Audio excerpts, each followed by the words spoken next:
ইতিহাসের পাতায় প্রত্যেককে স্বাগত জানাই। ডাব্লিউবিপিএসসির মাধ্যমে যে সমস্ত সরকারি স্কুলে শিক্ষক নিয়োগ হয় তার একটা গেজেট নোটিফিকেশন প্রকাশ পেয়েছে। সেই জন্য কিন্তু অনেকের মধ্যে অনেক রকমের প্রশ্ন দেখা দিচ্ছে যে এই গেজেট নোটিফিকেশনটা অ্যাকচুয়ালি কী, এবং পিএসসি আবার কীভাবে শিক্ষক নিয়োগ করে, কোন স্কুলের জন্য শিক্ষক নিয়োগ করে, পিএসসির সঙ্গে এসএসসির কোনো সম্পর্ক আছে কিনা, এই সমস্ত যাবতীয় প্রশ্ন কিন্তু অনেকের মধ্যে ঘোরাঘুরি করছে। কারণ পিএসসি দীর্ঘদিন থেকে শিক্ষক নিয়োগ করে না, হঠাৎ করে একটা গেজেট নোটিফিকেশন প্রকাশ করেছে, এবং তার মানে বোঝা যাচ্ছে যে নেক্সট যে কোনো সময় একটা নোটিফিকেশন আসতে পারে সরকারি স্কুলে শিক্ষক নিয়োগের ক্ষেত্রে। তো সেই বিষয়টা কি একটা স্বচ্ছ ধারণা থাকলে তাহলে পরবর্তী ধাপে এগোতে সুবিধা হবে, যে পিএসসিটা কি, এসএসসিটা কি, এই দুটোর মধ্যে পার্থক্য কি, এতে কত পরিমাণে ভ্যাকান্সি থাকে, এবং আমার এই ক্ষেত্রে প্রিপারেশন নেওয়াটা কতটা সুবিধাজনক এবং কি অসুবিধা আছে, সেই সমস্ত বিষয় নিয়ে আজকের এই ভিডিওতে আলোচনা করব। প্রথমেই আমরা জেনে নিই ডাব্লিউবিপিএসসিটা কি এবং পিএসসির সঙ্গে এসএসসির পার্থক্যটা কি। প্রথমত, ডাব্লিউবিপিএসসি পাবলিক সার্ভিস কমিশন, এইটা একটা সংস্থা, যে সংস্থাটা পশ্চিমবঙ্গ সরকারের হয়ে বিভিন্ন সরকারি কর্মী নিয়োগ করে দেয়। এই ডাব্লিউবিপিএসসি কিন্তু ডাব্লিউবিসিএস পরীক্ষা নেয়, ডাব্লিউবিপিএসসি কিন্তু ফুড এসআইয়ের পরীক্ষা নেয়, এই ডাব্লিউবিপিএসসি কিন্তু আবার সরকারি স্কুলে শিক্ষক নিয়োগ করে দেয়, এই ডাব্লিউবিপিএসসি কিন্তু আবার সরকারি যেগুলো গভর্নমেন্ট কলেজ রয়েছে সেগুলোতে প্রফেসর নিয়োগ করে। তাহলে সরকারি যে সমস্ত কর্মচারী সেগুলো নিয়োগের ক্ষেত্রে ডাব্লিউবিপিএসসি অর্থাৎ পাবলিক সার্ভিস কমিশন কাজ করে। বোঝা গেল? তাহলে এবার প্রশ্ন আসতে পারে যে তাহলে এসএসসির মাধ্যমে যে সমস্ত স্কুল শিক্ষক নিয়োগ হয় সেগুলো কি সরকারি নয়? এবার বোঝার বিষয় আছে যে পিএসসির মাধ্যমে যেগুলো স্কুল নিয়োগ হয় সেগুলো হচ্ছে পুরোপুরি সরকারি, সম্পূর্ণভাবে গভর্নমেন্ট স্কুল। কিন্তু এসএসসি যে স্কুলগুলোতে শিক্ষক নিয়োগ করে সেগুলো কিন্তু পুরোপুরি সরকারি নয়, ধরতে গেলে বলতে পারি আধা সরকারি, অর্থাৎ মানে অ্যাকচুয়ালি বলা হয় সরকারি সাহায্যপ্রাপ্ত। দেখবে যে এই স্কুলগুলোতে ছাত্রছাত্রীদের কাছ থেকে উন্নয়নমূলক একটা ফি নেওয়া হয়, ফান্ড করা হয়, এবং তারা নিজেদের মতন ম্যানেজমেন্ট করে। সেই জন্য এটা কিন্তু পুরোপুরি সরকারি স্কুল নয়, সরকার এই সাহায্যপ্রাপ্ত, অর্থাৎ সরকার বিভিন্ন রকম এইড দেয়। সেই জন্য গভর্নমেন্ট এইডেড কলেজ বা স্কুল এবং সরকারি স্কুল, এই দুটো পার্থক্য আশা করি বোঝা গেল।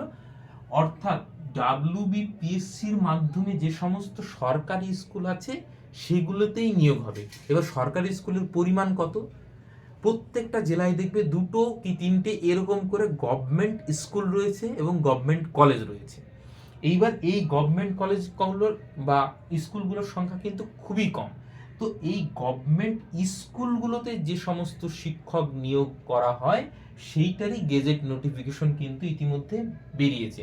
তাহলে বোঝা গেল স্কুলের সংখ্যা কিন্তু এই সরকারি সাহায্যপ্রাপ্ত স্কুলের সংখ্যাই বেশি, এবং এই স্কুলগুলোতেই সাধারণত ছেলে মেয়ে যায়, এবং এসএসসি এই স্কুলগুলোর জন্যই শিক্ষক নিয়োগ করে। সরকারি স্কুলের জন্য কিন্তু এসএসসি মানে শিক্ষক নিয়োগ করে না। তাহলে পার্থক্যটা বোঝা গেল এইখানে। সেই জন্য কিন্তু সিট সংখ্যা খুবই সীমিত, এবং এখানে যেহেতু স্কুলের সংখ্যা বেশি, অবভিয়াসলি এখানে সিট সংখ্যা অনেক বেশি হবে। কিন্তু আমাদের দুর্ভাগ্য, এসএসসির কোনো দেখা নেই দীর্ঘদিন থেকে, এবং এসএসসি কবে হবে? যদি হতো তাহলে প্রচুর সংখ্যক ছেলে মেয়ে চাকরি পেত। এবার এখানে মাদ্রাসার মতনই সিট সংখ্যা আরও কম, খুব বেশি হলে 15-20টা এরকম সিট থাকে। প্রিভিয়াস তুমি সিটগুলো যদি দেখো, এক একটা সাবজেক্টে 15টা-20টা করে ধরো সিট আছে, তার মধ্যে ক্যাটাগরি ওয়াইজ যদি ভাগ থাকে তাহলে একটা ক্যাটাগরির জন্য হয়তো 2-3টে করে ভাগে পড়ছে। তাহলে এইখানে কিন্তু সিট সংখ্যা খুবই কম, সিলেবাসটাও আবার আলাদা, একটু অ্যানসিয়েন্ট পিরিয়ডেরও, মানে তোমার হিস্ট্রির ক্ষেত্রে যদি বলা যায় তাহলে দেখবে শুধু ইন্ডিয়ান হিস্ট্রি পড়লে হবে না, বাইরের হিস্ট্রিও পড়তে হচ্ছে, সেই সঙ্গে মডার্ন ওয়ার্ল্ড পড়তে হচ্ছে, এবং অ্যানসিয়েন্ট চায়না, অ্যানসিয়েন্ট ইজিপ্ট, এগুলো সমস্ত কিছু কিন্তু এই সিলেবাসের মধ্যে রয়েছে, যেগুলো আমরা সাধারণত এসএসসিতে বা এমনিতে পড়ি না। তো এই সিলেবাসটাও যেমন আলাদা, সিট সংখ্যাও যেমন কম, সেহেতু এইখানে কিন্তু মানে চিড়ে ভেজার সম্ভাবনা খুবই কম। এইবার আমাদের যে মূল লক্ষ্য যে এসএসসি হোক একটা, এবং তাহলে হিউজ পরিমাণ ছেলে মেয়ে চাকরি পায়, সেটা কিন্তু হচ্ছে না। তাহলে এই ডাব্লিউবিপিএসসির যে গেজেট নোটিফিকেশন বের হয়েছে তাতে কিন্তু খুব আনন্দিত হওয়ার কোনো বিষয় নেই, কারণ খুব সীমিত সংখ্যক ছেলে মেয়ে কিন্তু এখানে চাকরি পাবে। এইবার আশা করি বোঝা গেল যে এই দুটোর মধ্যে পার্থক্যটা কি। এইবার বলি যে এইটা কি একদমই পাওয়া সম্ভব নয়? নিশ্চয়ই পাওয়া সম্ভব, কিন্তু পেলে কতজন পাবে? সেই হাতে গোনা 15-20 জন। তাহলে তাতে তো আর গোটা রাজ্যের সমস্যা মিটবে না। তো সেক্ষেত্রে আমি বলবো যে আমাদের মূল লক্ষ্য যে এখানে এসএসসি, সেই এসএসসিটা কিভাবে কি হয়। এইবার গভর্নমেন্ট যেহেতু কথা শুনছে না, আন্দোলনের পথে যেতে হচ্ছে, এবং আন্দোলনের পথ হেউ কতটা সমাধান হবে সেটা সেটা সময়ই বলবে। কিন্তু এইটা নিয়ে কিন্তু খুব একটা উচ্চবাচ্য করার আমার মনে হয় না কোনো প্রয়োজন রয়েছে, কারণ এইখানে সিট সংখ্যা এমনিতেই কম। তুমি যত ভালোই পড়ো, যত ভালো স্টুডেন্টই হও, কিন্তু ওই 15-20 জনের বেশি কিন্তু চাকরি এখানে পাবে না। তাহলে বাকি রাজ্যের লক্ষ লক্ষ ছেলে মেয়ের হবেটা কি? তাহলে এসএসসিটা তো দরকার। তো সেক্ষেত্রে এই জন্যই বলবো যে যারা প্রিপারেশন নিতে চাইছো তারা নিশ্চয়ই নেবে, কিন্তু আর যদি সিলেবাসটা দেখতে চাও, সিলেবাসটা নিশ্চয়ই আমাদের গ্রুপ, যে হিস্ট্রির যে গ্রুপটা রয়েছে ইতিহাসের পাতায়, সেখানে সিলেবাসটা শেয়ার করা হয়েছে, অন্য কেউ শেয়ার করেছে। তো তোমরা যারা গ্রুপে আছো তারা তো দেখেছো। আর যদি কারো মনে হয় সিলেবাসটা দেখার প্রয়োজন রয়েছে, তাহলে আমি লিঙ্কটা দিয়ে দিচ্ছি, এবং আমার টেলিগ্রাম চ্যানেলেরও লিঙ্ক দিয়ে দিচ্ছি। সিলেবাসটা দেখে নাও। প্রিভিয়াস ইয়ারের কোশ্চেন আমি 2014 সালের একটা দেখেছিলাম যেখানে এমসিকিউ কোশ্চেন ছিল, কিন্তু সেই কোশ্চেনটা এখন আমার কাছে আপাতত নেই। কিন্তু আমি একটা সময় ওই প্রিভিয়াস ইয়ারের কোশ্চেন থেকে পড়াশোনা শুরু করেছিলাম, কিন্তু পিএসসি আর ফার্দার কোনো নোটিফিকেশন বের করেনি, এবং সেটা আর কোনোদিন শিক্ষক নিয়োগ দীর্ঘদিন হয়নি। সেই জন্য পিএসসির কোশ্চেন আমার কাছে আপাতত নেই।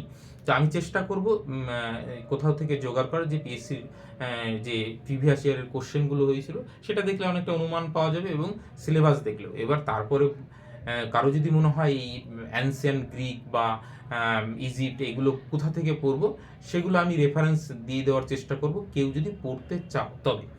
আর বলবো যে আমাদের এবার মূল লক্ষ্য হওয়া উচিত, গভর্নমেন্টের উপর প্রেশার ক্রিয়েট করা উচিত, যে এসএসসি এসএলএসটি আমাদের নিতেই হবে। তার জন্য আন্দোলনের পথ, যে অনেকেই আন্দোলন করছে, সেগুলোকে যেভাবে পারো, যে যেখান থেকে পারো সমর্থন জানাও। এবং এসএসসিটা কিন্তু চাই, আজকে 1 দশক হয়ে গেল একটা এসএসসি নেই, এবং সেই কেস নিয়ে এটা কতদিন চলতে পারে। তো যাই হোক, এইটা নিয়ে খুব আশাবাদী হওয়ার কোনো জায়গা আমি দেখছি না। খুব বেশি হলে 20-25টা সিট হবে, তার বেশি কিন্তু সিট হবে না। তো সেক্ষেত্রে ক্যাটাগরি ওয়াইজ খুব কম সিট থাকবে। তো আশা করি এই দুটোর মধ্যে পার্থক্য বোঝা গেল, এবং আমাদের কিন্তু মূল লক্ষ্য হওয়া উচিত এসএসসির দিকে। তো এরপরেও যদি কোনো এইটা নিয়ে কোনো প্রশ্ন থাকে, এবং আর বললাম যে হিস্ট্রি সিলেবাসটা এবং প্রিভিয়াস ইয়ার কোশ্চেন যদি পাই আমি শেয়ার করে দেবো। সিলেবাসটা মানে যদি দরকার হয় দেখতে চাও, তাহলে তোমরা এই হোয়াটসঅ্যাপ গ্রুপ অথবা টেলিগ্রাম গ্রুপে যুক্ত হতে পারো। ঠিক আছে?